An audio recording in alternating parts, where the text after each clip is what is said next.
사실 살펴볼 건데요. 일단 제가 1절만 읽겠습니다. 성경은 덮지 마시기를 바랍니다. 여기서 7장 전체를 살펴볼 거니까요. 성경은 덮지 말아주시고요. 저는 일단 1절만 읽어드리겠습니다. 하나님의 말씀이 이러합니다.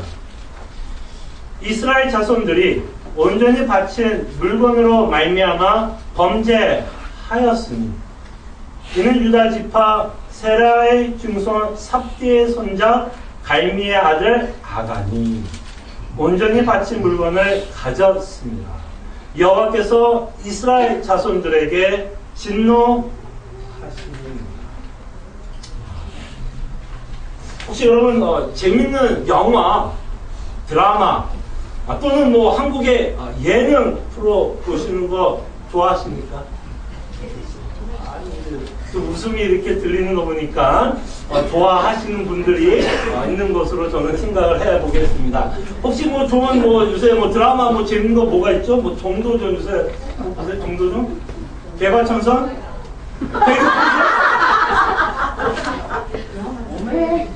저도 기사 봐요. 제가 방송에서 무한도전?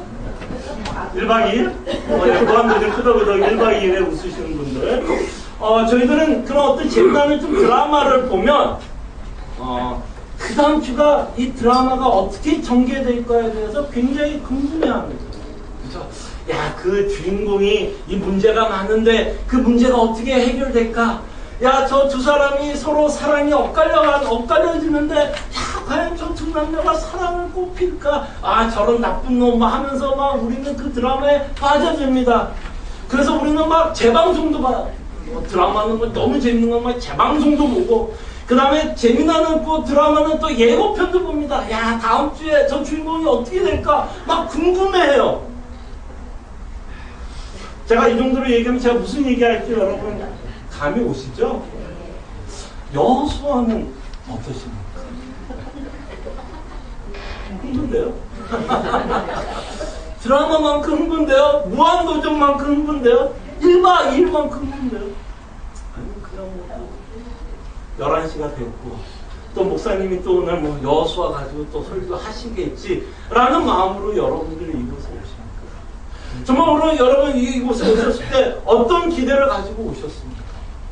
정말 기대하는 마음으로 오셨으면 좋겠습니다. 정말 하나님이 오늘도 여러분에게 어떤 말씀을 전할까에 대해서 좀 기대하는 마음, 오늘 하나님이 나한테 어떤 마음, 어떤 말씀을 하실까 좀 기대하고, 또 여러분들 드라마를 보면 아까 말한 것처럼 예고편까지 보는 것처럼 저희들이 이제 여호수아를 조금 오래 볼 거예요. 그렇게 짧지는 않을 것 같습니다.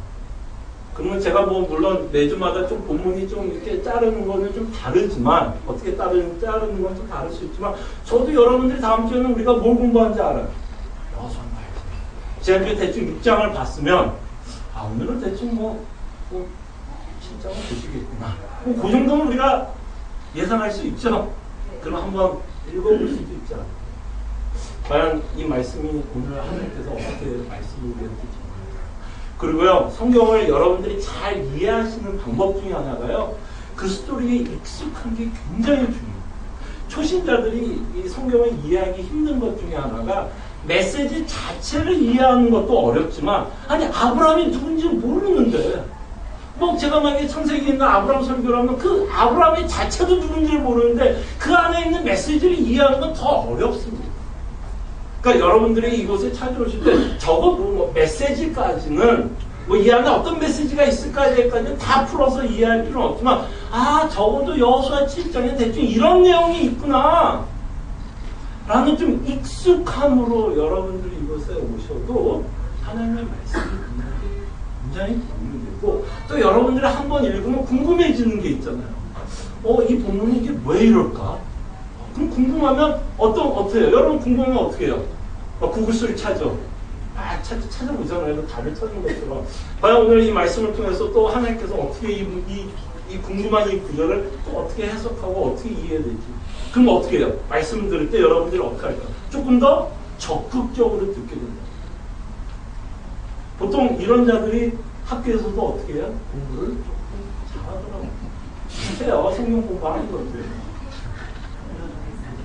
그러니까 여러분들이 정말 그리스도 안에서 은혜를 받고 저희들이 함께 성장하기 위해서는 조금 더 우리가 어떻게 해야 될까요?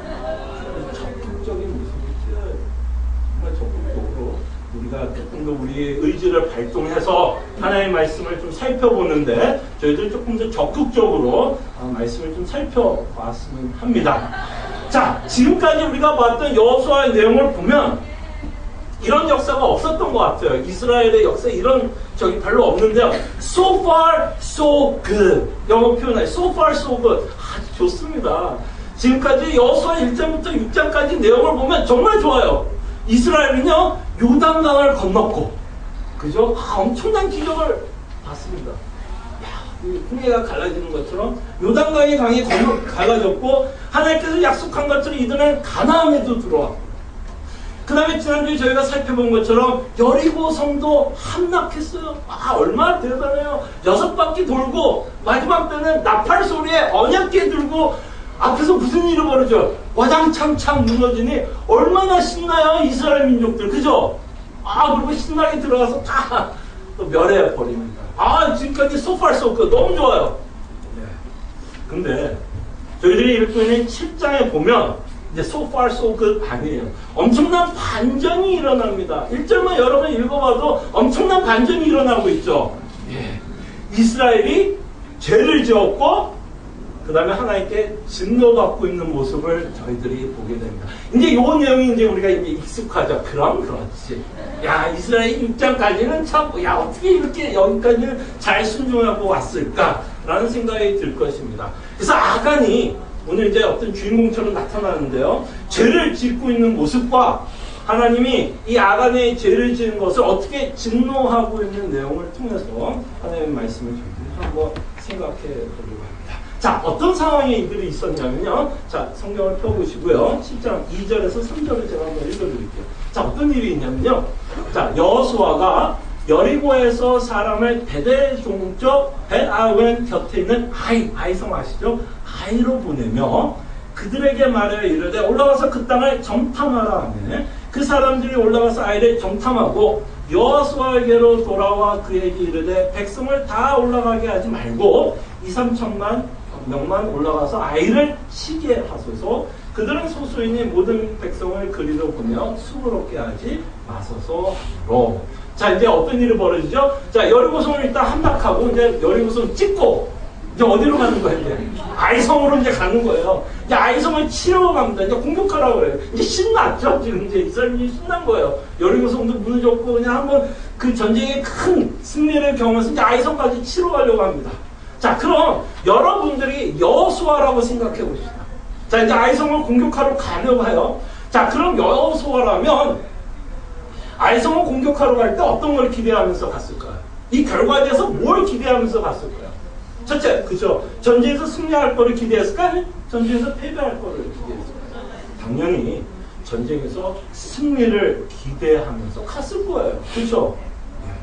그런데 어떤 결과가 일어났는지는 여러분들이 아마 이 스토리 굉장히 유명한 스토리입니다. 이제 대패했어요.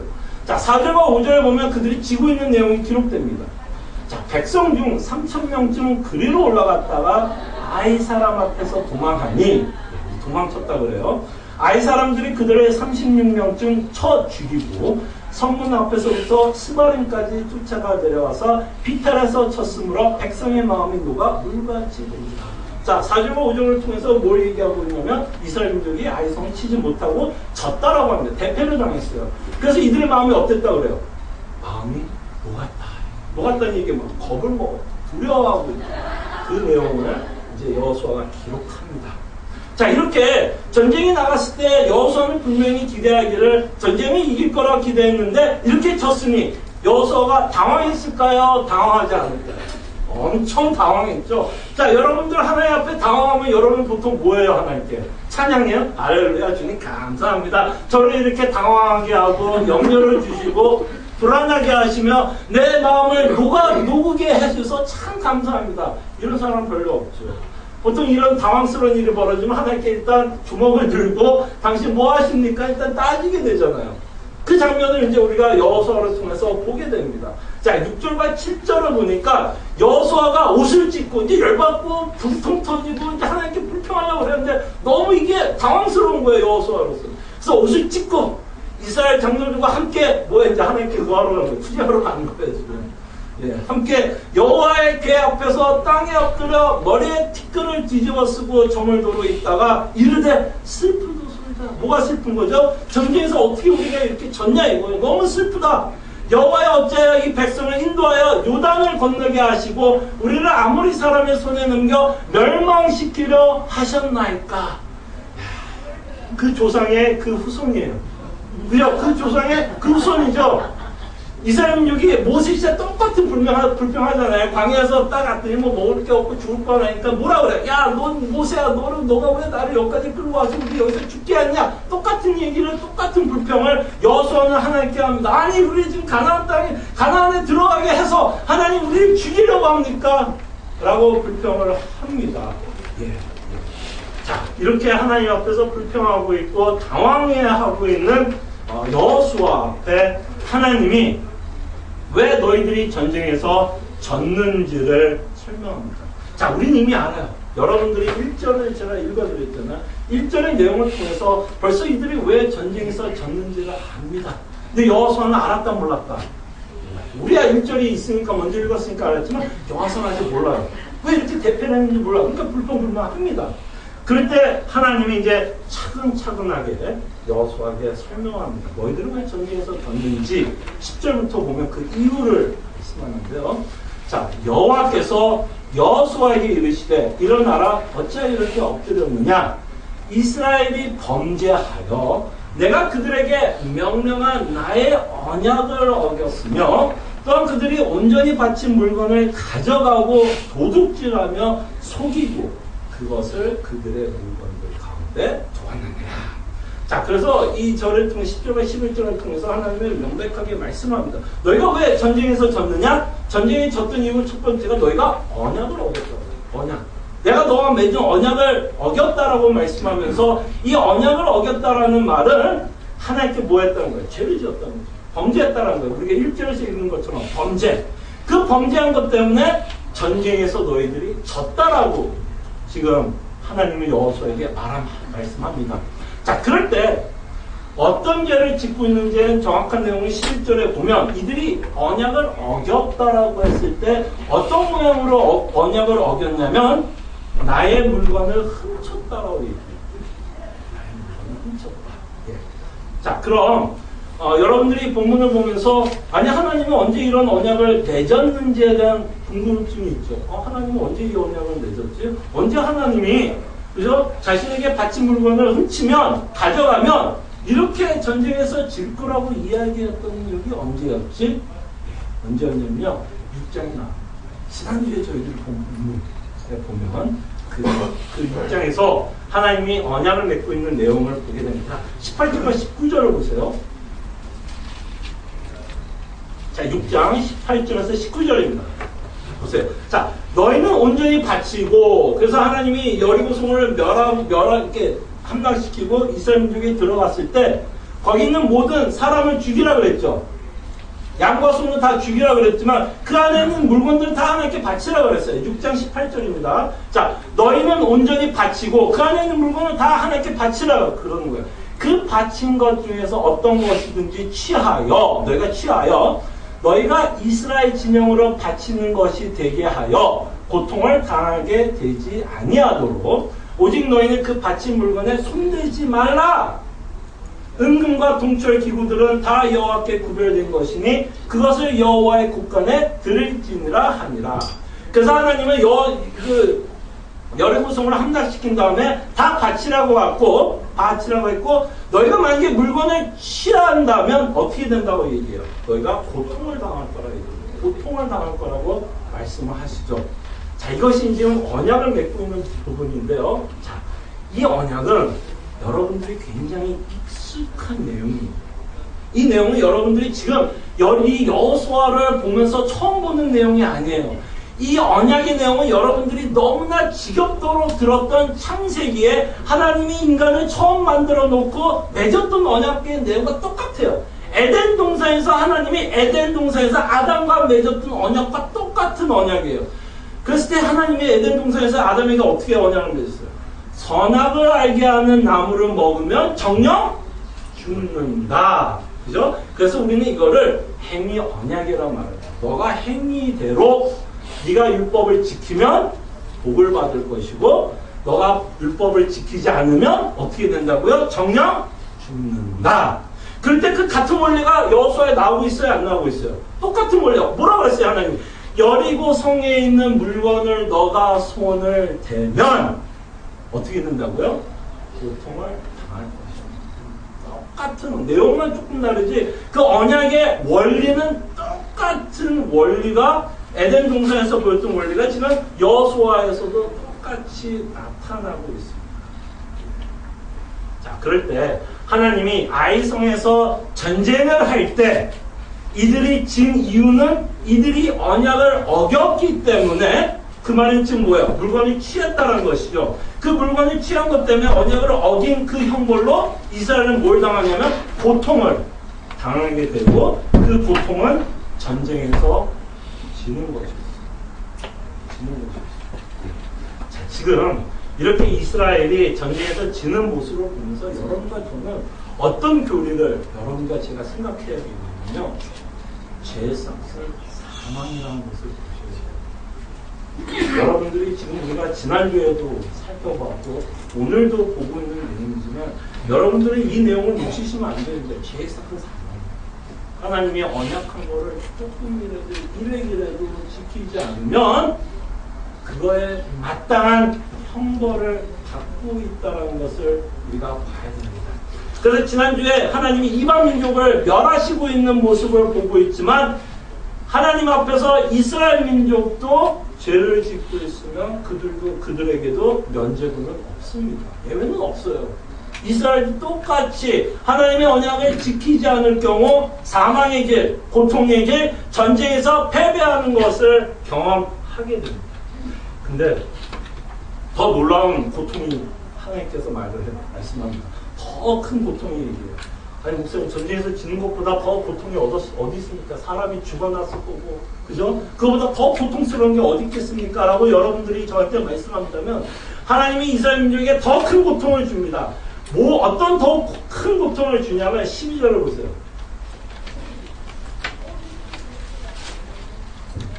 자 12절에 보면 자 그러므로 이스라엘 자손들이 그들의 원수 앞에서 능히 맞서지 못하고 죄를 지었기 때문에 뭐라 그래요? 원수 앞에서 능히 맞서지 못합니다. 진단의 얘기예요. 대표한다는 얘기예요. 그죠? 그 앞에서 돌아섰나니 이는 그들도 온전히 바친 것이 됩니다. 그 온전히 바친 물건을 너희 중에서 멸하지 아니하면 내가 다시는 너희와 함께 있지 아니하리라. 그러니까 뭐예요? 지금 누군가가 훔쳐갔는데 내 거를 훔쳐갔는데 그 자를 잡아서 죽이지 않고 멸하지 않으면 내가 다시는 너희와 함께하지 않겠다라는 것입니다. 이건 정말 이스라엘 민족에게 내릴 수 있는 가장 큰 형벌입니다. 아니 전쟁보다 더 큰 형벌이 어디 있어요? 아니요. 하나님이 이들과 함께하지 않는다는 건 정말 이들에게 하나님이 할 수 있는 가장 큰 형벌이에요. 한번 생각해보세요. 잘 생각해보세요. 만약에 하나님이 이스라엘 민족과 지금 함께하지 않는다면 어떤 결과가 일어날 것 같으세요? 자, 이들의 상황이 어디에? 지금 가나안에 일단 들어왔어요. 요단강을 건너왔습니다. 그런데 요단강 일단 건너온 것도 누구 때문에 건너왔어요? 하나님 때문에 건너왔어요. 그죠? 그 다음에 요단강만 걷는 것뿐만 아니라 여리고 성도 누가 함락시켰어요? 누가 그 벽을 무너뜨렸어요? 하나님이 무너뜨렸습니다. 하나님이 그들과 함께 있었고 하나님이 그들에게 향한 약속을 지키셨기 때문에 지금까지 6장까지는 하나님이 그들에게 뭘 베풀어요? 은혜를 베풉니다. 함께 하겠죠. 근데 만약 이 상황에서 하나님이 이들과 함께 하지 않는다면 어떤 일이 벌어질까요? 이들은 아직도 점령할 땅이 많았어요. 지금 어디 있어요? 초입에 있는 거예요. 지금 가나안 초입에 아직도 점령할 땅이 많아요. 아직도 이들 앞에는 뭐야? 적들이 앞에 있습니다. 아직도 이들은 뭘 해야 돼요? 전쟁을 해야 돼요.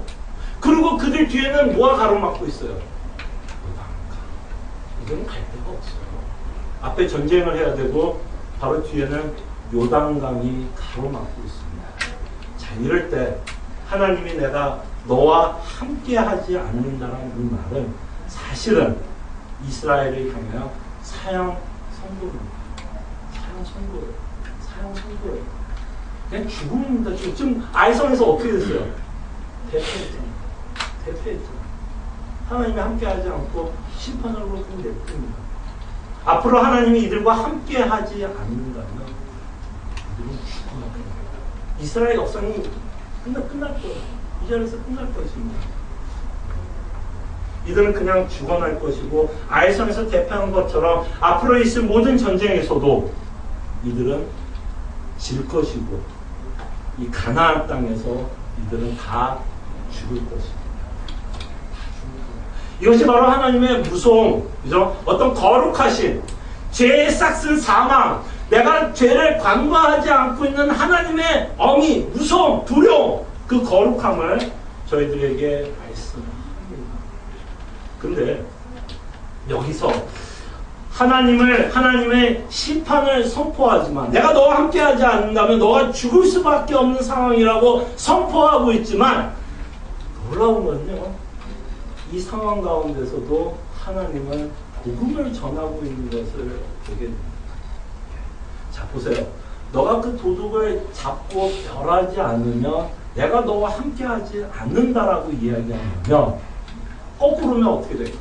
도둑을 잡아서 멸해버리면 하나님이 어떻게 하겠다는 거예요? 계속해서 너희와 함께하겠다는 거죠. 뭐예요? 죄에 대한 심판이 있으면 된다는 얘기예요. 죄에 대한 심판이 있어요.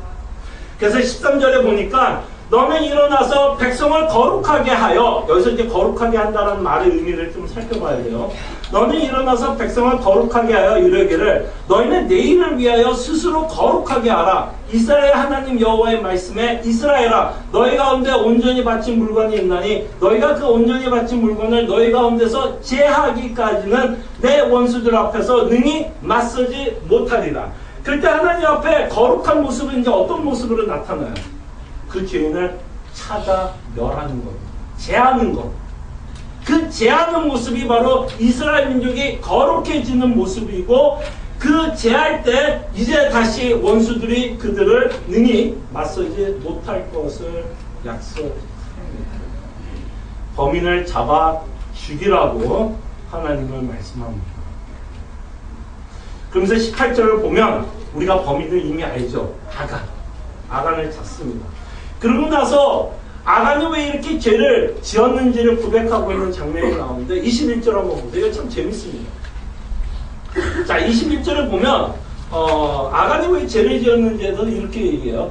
내가 노력한 물건 중에서 시나알산의 아름다운 외투 한 벌과 은 200세갈과 금무게가 50세갈 되는 금덩이 하나를 보고 뭐 했다고요? 탐냈다고 그래. 탐했다고 얘기해요. 약간 제가 아간의 편을 들어서 좀 변호를 한다면 이런 거죠. 잘 생각해봐요. 아간이 나빠요. 알아요. 제 삭슨 사망인데 약간 편을 들어서 이야기한다면 생각해봐요. 이들이 지금 40년에서 어디서 살았어요? 광야에서. 뭐 옷이라도 뭐 제대로 한 벌 있겠어요? 뭐 옷이 있었으면 서로 물려받지 않았겠어요? 형제들. 저도 옛날에 어렸을 때는 형 거 계속 물려서 입었습니다. 뭐 신발 한 켤레 제대로 있겠어요? 마치 이런 거죠. 하나님이 여리고성을 함락하고 나서 이 이스라엘 민족은 뭐 맞은 거냐? 로또 맞은 거예요, 지금요. 로또 맞은 거예요, 진짜로. 로또 맞은 거예요. 이렇게 말하면 더 쉬울까요? 하나님이 여리고성을 함락시켰다는 걸 마치 지금 벨뷰몰을 함락시켰다고 생각해보세요. 벨뷰몰. 지금 하나님이 벨뷰몰을 몰락하고 여러분들이 지금 벨뷰몰을 싹 들어가서 거기 있는 사람 다 죽여요. 근데 다 죽이면서 지나가는데 옆에 딱 보더니 티파니 앤 코가 딱 보이는 거야. 문 열고 들어가서 어쨌든 사람 다 죽였어. 그랬더니 그 안에 뭐가 있어요? 금은 만지. 금은 만지들이 본 적이 어디 있어? 그냥 휘어찬란한 거지. 광야에서 생활했다가 들어와. 그게 휘어찬란한 거야. 눈 들어가죠. 티파니 앤 코. 그죠? 그 다음에 이제 또 이제 갔더니 이제 딱 이제 또 옆집을 갔더니 바바리코.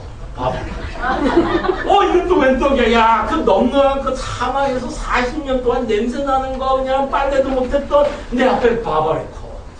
그 다음 옆에 봤더니 샤넬. 또 가방은 구찌. 야, 가방 명품들. 완전히 뭐 아간 눈 돌아가죠. 눈 돌아가죠. 물론 이해는 됩니다만 용납은 안 돼요. 하나님 앞에서 용납되지는 않습니다. 그러나 이가 그렇게 탐할 수 있다는 건 우리가 충분히 좀 이해가 될 것 같아요. 우리가 미국에 살아도 아마 베를모를 우리가 탐락한다면 우리도 아마 눈이 돌아갈 판에 아간같이 정말 40년 동안에 그렇게 해서 광야에서 지내다가 그 여리고성에 있는 좋은 물건들을 봤으니 아마 눈이 돌아갔을 것입니다. 이해는 할 수 있어도 제가 변론을 할 수 있어도 하나님 앞에는 당연히 용납된다는 얘기는 아닙니다. 용납되지 않아요. 그러나 하나님이 이렇게 거룩한 하나님이 언약을 맺었기에 당연히 하나님이 무엇을 요구합니까? 이 언약을 지키라는 겁니다. 너희가 지키지 않으면 다 죽을 것이고 지키는 한에서 내가 너와 함께 하겠다는 거예요. 그러면서 하나님의 잔인함을 보시기 바랍니다. 아간만 죽이지 않고 가족들도 다 끌고 와서 뭐로 하냐면 돌로 쳐 죽이라고 합니다. 돌로 쳐 죽이. 제가 가끔 이 돌로 쳐 죽는다는 얘기 한번 한 적 있었을 거예요. 자, 돌로 쳐 죽였다는 상상을 해보세요. 돌을 하나 들었어 누가 딱 던졌는데 머리 한 방 딱 맞고 죽으면 저는 그건 땡큐라고 생각할 것 같아요. 제가 아간이면 한 번에 던져서 돌 한 번 맞고 그대로 죽으면 땡큐라고 얘기할 것 같아요. 그 사람한테 땡큐 한 방에 죽여서. 근데 이게 한 방에 죽을 확률이 얼마나 있을까요? 돌을 던져서. 정말 잔인하게 죽이는 거예요. 이게 돌로 쳐서 죽이는 거거든요. 계속 던지는 거예요. 지금 죽을 때까지 지금. 이거 진짜 잔인하게 죽이죠. 이 잔인함을 보면서 하나님은 어떻게 이렇게 잔인하시는 말을 듣는 게 아니라 하나님의 거룩하신 분, 얼마나 하나님이 죄를 싫어하고 진노하고 있는 이 형벌의 그 무게, 그 형벌의 무서움, 그 형벌의 잔인함을 보면서 진짜 하나님은 거룩하신 하나님이고 죄의 삭은 사망입니다. 하나님이 죄를 절대로 간과하지 않고 심판하고 있는 하나님인가를 우리가 이 아간을 심판하고 있는 모습을 통해서 하나님의 어떤 거룩한 부분을 보여준다는 것입니다. 그래서 여기를 하나님은 뭐라고 부르냐면 아골 골짜. 그렇게 해서 오늘 이 본문이 끝나는데요. 이 본문을 보면서 저희들이 사실 너무나 많은 내용들을 저희들이 본문을 통해서 좀 배우게 됩니다. 이제 약간 이제 워닝을 하나 드릴게요. 오늘 이 설교 되게 줄여서 얘기하는 거예요. 할 말이 더 많았는데 줄여서 이만큼이에요. 지금부터 본론입니다. 목사님 잔인하다. 아니요. 진짜 얘기가 많은 부분입니다. 너무나 중요한 내용을 저희들한테 말씀하고 있기 때문에 제가 줄여서 말씀하셔요. 줄였으니까 몇 가지만 좀 생각해 보세요. 자, 이 본문을 통해서 우리가 당연히 알아야 될 건 첫 번째로 이 본문은 사실 하나님의 진노를 가리키고 있지만 하나님의 복음도 우리한테 가리켜줍니다. 하나님의 복음을 가리켜줘요. 어떻게 해서 우리에게 복음을 가리키냐면 이스라엘이 여리고성까지는 순종했다라고 해서 그들이 은혜를 끝까지 받는 것이 아닙니다. 그들은 끊임없이 어떻게 해야지 하나님의 은혜를 끝까지 받아요? 끝까지 순종해야 돼요. 조금만 지금 조금만 훔쳤다고 해서 그 훔치면 그냥 그 자리에서 죽습니다. 이들은 정말 끝까지 순종을 해야 돼요. 한 가지 계명만 어겨도 사망입니다. 여러분과 저와 똑같은 상황이에요. 여러분과 제가 한 가지 계명만 어겨도 정말 아간과 같이 돌 맞아서 죽어야 돼요. 이 아간의 모습을 보면서 여러분과 제가 보여야 돼요. 그렇기 때문에 이제 우리가 필요한 건 여호수아가 아닙니다. 여호수아도 실패했어요, 결국. 정말 우리가 필요한 것은 누구냐면 1.1획도 율법을 어기지 아니하시고 우리의 죄 대신하여 심판받아야 할 구세주가 필요하다는 것을 본문을 통해서 이렇게 말씀합니다. 아간이에요. 여러분과 제가 아간. 그리고 율법을 지키려면 우리는 죽어야 돼요. 그냥 매일같이 돌맞아서 죽어야 돼요. 그래서 이 본문을 통해서 우리는 무엇을 깨달으면 이래서 예수 그리스도가 필요해요. 끊임없이 나를 대신하여 율법을 완벽하게 지켜주시는 분이 필요하고 끊임없이 나를 대신하여 하나님의 진노 돌을 맞아줘야 할 사람이 필요하다라는 것을 사실은 오늘 이 본문을 통해서 여러분과 저희에게 말씀하고 있다는 것을 보시기 바랍니다. 이 진노를 알아요. 성경의 복음은요 굉장히 역설적이에요. 참 이상해요. 진노를 모르는 것은 예수님의 복음이에요. 죄송하지만 여러분들이 얼마나 큰 죄인이고 정말 하나님부터 얼마나 큰 진노를 받아야 하는지를 깨닫지 않고서는요 이 복음을 어프리시에이트 할 수가 없어요. 그래서 성경은 끊임없이 인간이 죄짓고 있는 내용들을 기록하면서 정말 우리가 이들과 다르지 않다는 것을 보여주고 싶고 다르지 않기 때문에 우리가 예수 그리스도가 필요하다는 것을 끊임없이 저희들에게 말씀합니다. 그래서 사실 이 본문을 통해서 우리가 예수 그리스도가 필요하다는 것을 말씀하고 있고요. 그 다음에 이제 두 번째로 저희들이 좀 생각해 볼 수 있는 건 뭐냐면요. 아간이 죄를 짓는 모습을 보면서 우리가 죄를 짓고 있는 모습도 보게 됩니다. 아간이 여러분과 저의 모습이라면 아간이 죄를 짓고 있는 모습을 보면서 저희들이 죄를 짓고 있는 모습도 보시기 바랍니다. 자, 그가 죄를 지었을 때 뭐 했기 때문에 죄를 지었다고 성경은 기록해요? 탐했다고. 바로 죄의 시작은 탐하는 것으로 시작하고 있는 것을 보게 됩니다. 자, 그럴 때, 자, 우리가 무엇인가를 탐하게 되면요, 우리 마음속에 어떤 마음이 드냐면요, 우리가 무엇에 대해서 탐하게 되면 탐하고 있는 것 또는 탐하고 있는 사람에 대해서 우리가 가치를 부여하기 시작합니다. 가치를 부여하기 시작합니다. 그래서 내가 탐하고 있는 그 대상이나 탐하고 있는 것이 굉장히 나한테 가치 있다라고 생각을 하는 거예요.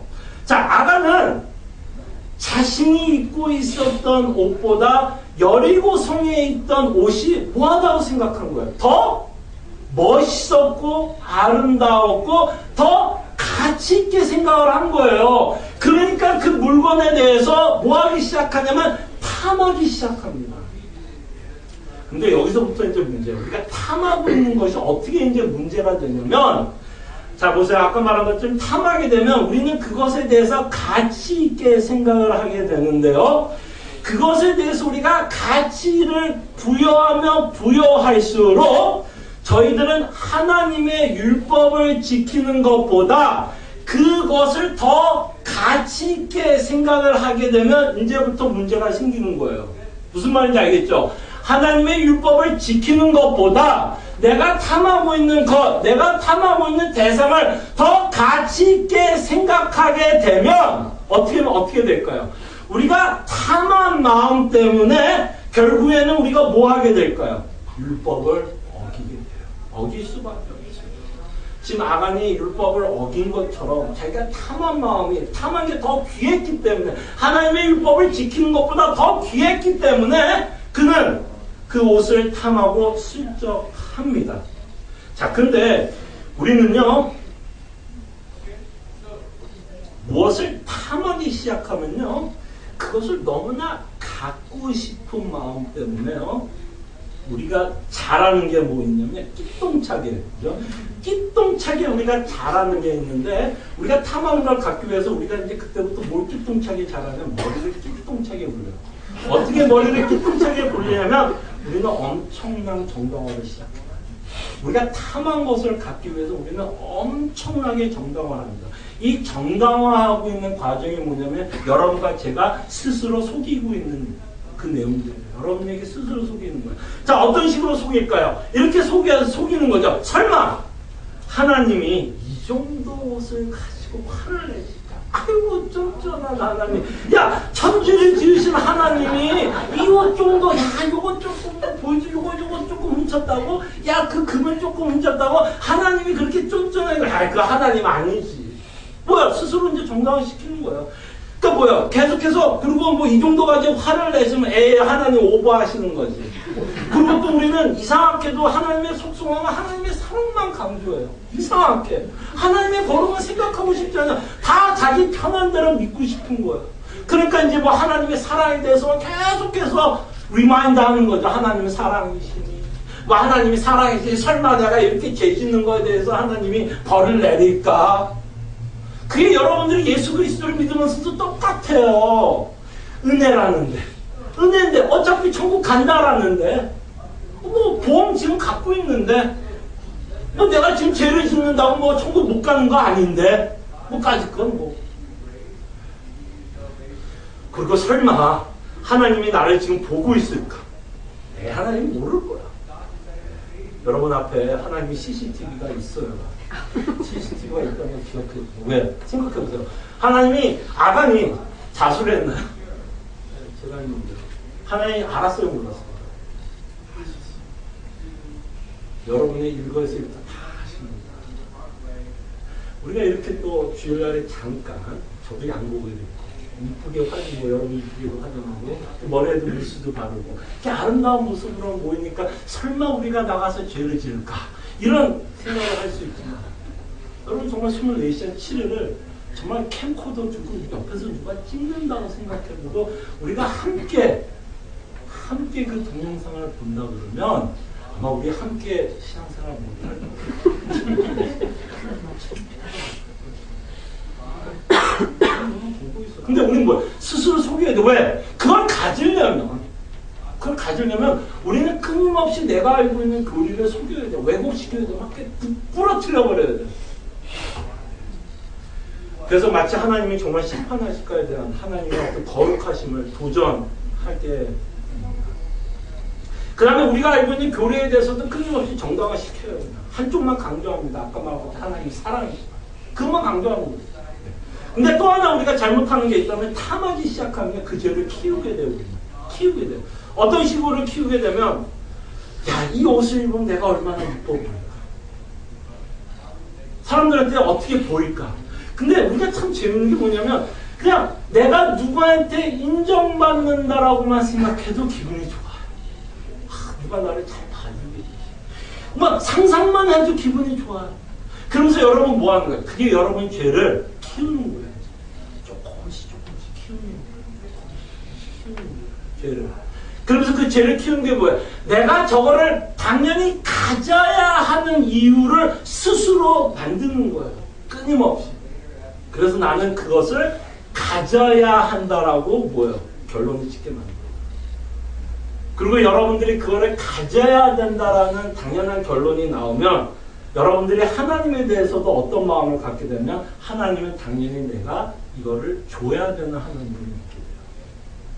당연히. 왜?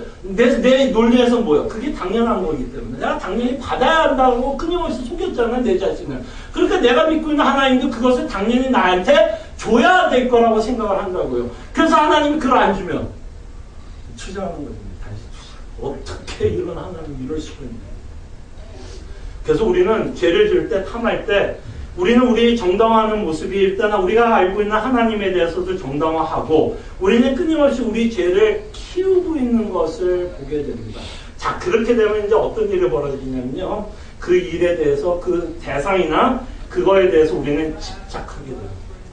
이제 그걸 가져야 돼. 머스트가 되는 거야, 이제. 그때부터 머스트예요, 뭐. 안 가지면 뭐라고 생각하면 우리 인생 끝났다라고 생각하는 거예요, 그때부터. 난 죽어. 죽는 거예요, 그때부터. 그러면 이제 어떻게 돼요? 그렇게 집착을 하고 나면 당연히 행동으로 옮겨지는 겁니다. 그럼 이제 뭐 하는 거야? 슬쩍 하는 거예요. 그래서 우리가 이 모습을 보면서 이 탐한다라고 하면 정말 여러분 스스로가 정직하셔야 돼요. 정말 정직. 왜? 우린 너무 정당을 잘해요. 너무 이유가 다 그럴싸해요. 우리가 죄 짓는 건 다 그럴싸해요. 너무 정당화를 잘 시켜서 헷갈려요. 이게 내가 정말 죄를 짓고 있는 건지 정말 괜찮은 건지. 정말 여러분들이 스스로 정직하셔야 되고 정말 하나님 말씀 앞에서 여러분 자신을 좀 점검하셔야 됩니다. 자, 세 번째. 두 개 더 남았어요. 예방접종 합니다. 2개 더 남았어요. 자, 세 번째로 저희들 좀 생각해보고 싶은 건 뭐냐면 아간의 죄로 인해서 죽은 것 같이, 그쵸? 죽었잖아요, 아간이요? 죽은 것 같이 우리 죄를 매일 죽이셔야 돼요. 매일 죽이셔야 됩니다. 자, 사도 바울은 골로새서 3장 5절에 보면 뭐라고 얘기하면 땅의 지체를 죽이라고 말씀해요. 죽여라. 근데 여기서 우리가 본문을 통해서 보는 것처럼 만약에 너가 아간을 죽이지 않으면 내가 너와 함께하지 않는다 그랬죠. 그죠? 하나님 너와 함께하지 않는다 그랬죠. 글쎄 여러분이 이 땅의 지체를 죽이지 않으면 여러분들도 실제적으로 어떤 느낌을 갖고 살아갈 수밖에 없냐면 하나님의 교제에서 끊어지는 것처럼 살 수밖에 없어요. 여러분들이 죄를 키우면요 하나님이 여러분과 함께하고 있다는 걸 망각하게 된다는 거예요. 자, 이거 잘 들으세요. 왜냐하면 자 아까 탐심의 예를 들어서 이제 얘기해 볼게요. 자, 여러분들 안에 탐심이 쌓이게 되면 아까 제가 말씀드린 것처럼 어떤 것에 대해서 여러분들이 가치를 둔다고 그랬죠. 그거에 대해서 더 많은 가치를 이제 부여하기 시작해요.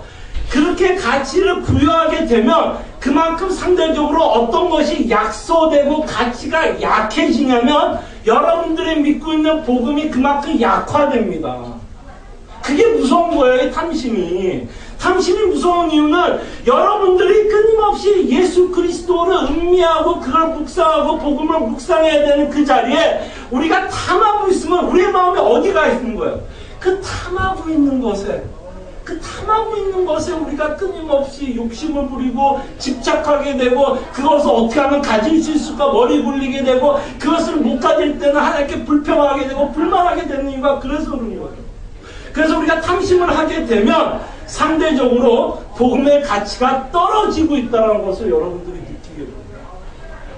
두 가지를 못 섬겨요, 여러분. 두 가지는 분명히 못 섬긴다고 예수님 말씀하십니다. 여러분들이 복음의 마음이 뺏기던가 아니면 이 땅의 것을 마음에 뺏기던가 둘 중에 하나예요. 그래서 여러분들이 정말 땅의 지체를 죽이지 않고 끊임없이 죄 가운데 살면요 그 풍성한 삶을 못 살아요.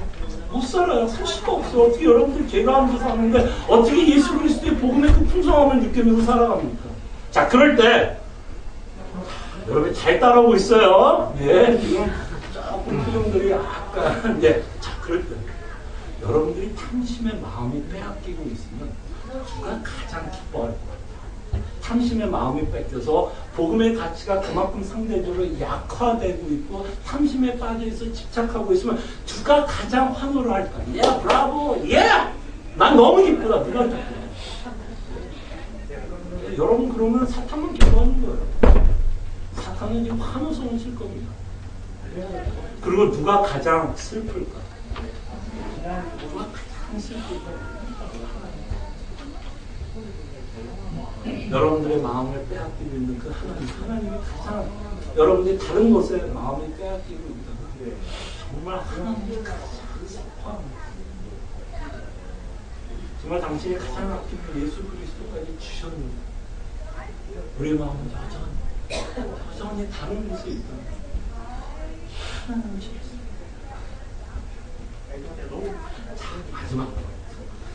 마지막으로 생각해 보실 건 뭐냐면 아간이 죄를 짓는 것 때문에 자신만 희생된 것이 아니라 전 가족이 심판을 받습니다.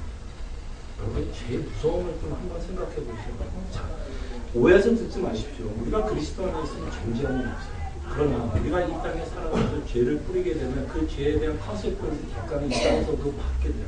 그게 여러분의 구원을 앗아가지는 않을지라도 여러분들이 죄를 짓는 것 때문에 그 죄의 고통을 이 땅에서 맛보면서도 살게 된다는 거예요.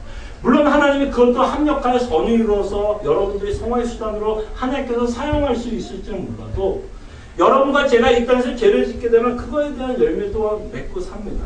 예를 들어서 이렇게 한번 예를 생각해. 자, 칼을 갖고 논다고 생각해 보세요. 자, 어린아이. 저희 교회에서 가장 어린아이가 뭐 빈센트, 제이든 나이죠.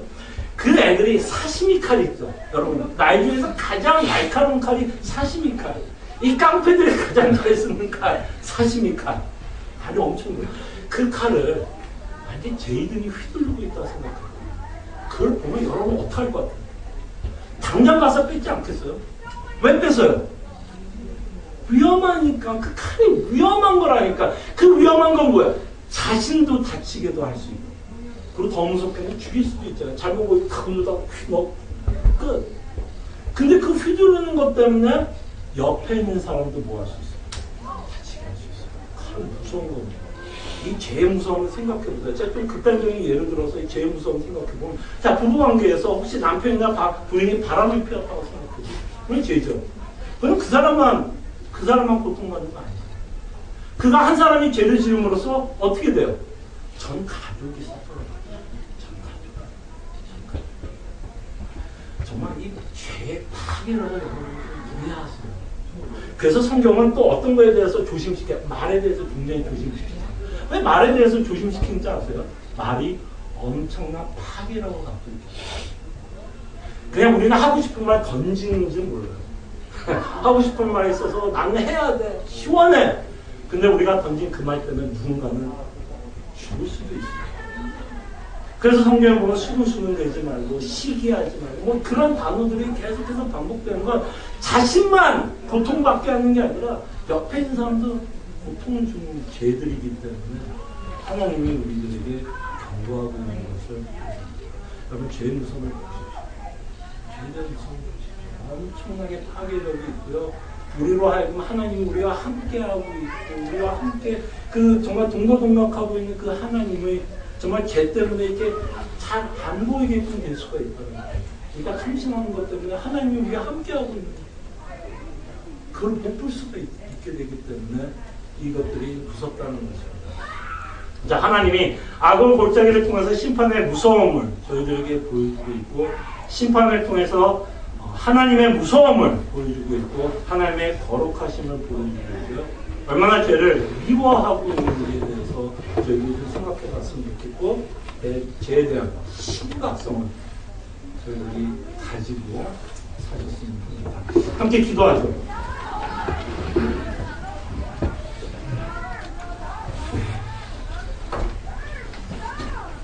저희들은 악을 골짜기를